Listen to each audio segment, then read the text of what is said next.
श्री राम समर्थ। देह बुद्धि के विस्मरण के लिए नामस्मरण। हमें स्वयं की पहचान कराने के लिए नामस्मरण ही एक उपाय है। परमेश्वर का अंश हर प्राणी में होता है, यह बात सच है, लेकिन इसे समझने की बुद्धि केवल मनुष्य में ही है।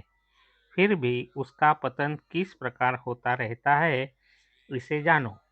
जीव मूलतः परमेश्वर स्वरूप है, अतः मनुष्य प्रारंभ में कहता है, मैं ही वह अर्थात परमेश्वर हूँ। इस स्थिति से उसकी अवनति होती है, तब वह कहता है, मैं उसका हूँ।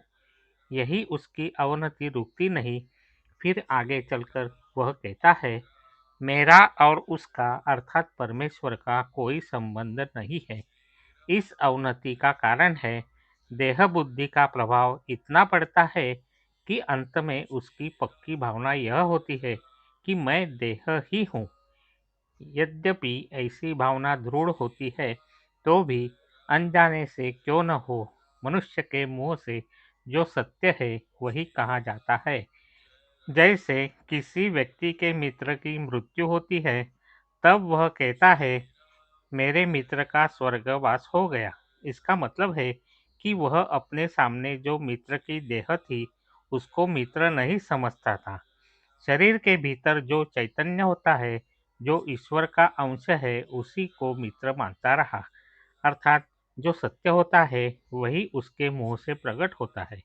ऐसी स्थिति होते हुए भी वह अपने लिए यह भावना निरंतर नहीं रखता और वह शरीर को ही स्वयं यानी आत्मा समझकर व्यवहार करता है।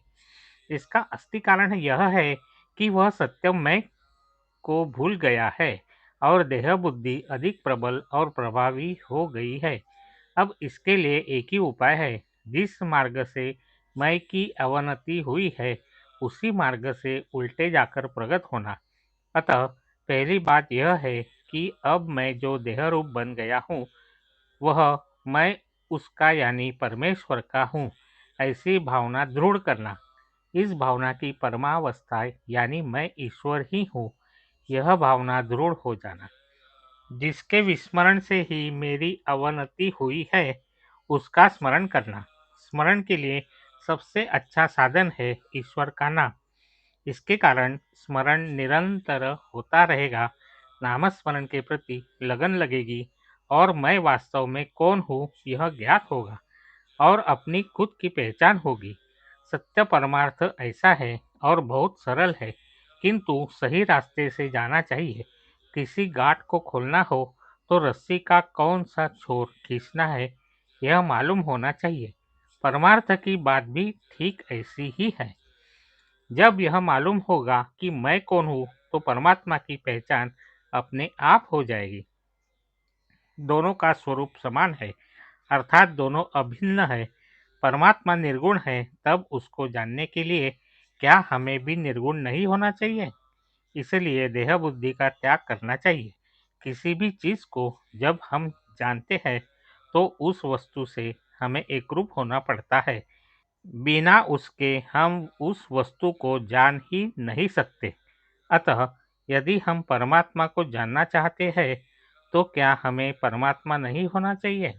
इसी को साधु बनकर साधु को जानना कहते हैं। संस्कृत में कहते हैं, शिवो भूत्वाम शिवम यजेत। आज का बोध वचन। नामस्मरण की मस्ती के बिना अहम भाव मिटता नहीं। जय श्री राम। जानकी जीवन स्मरण जय जय राम। श्री राम समर्थ।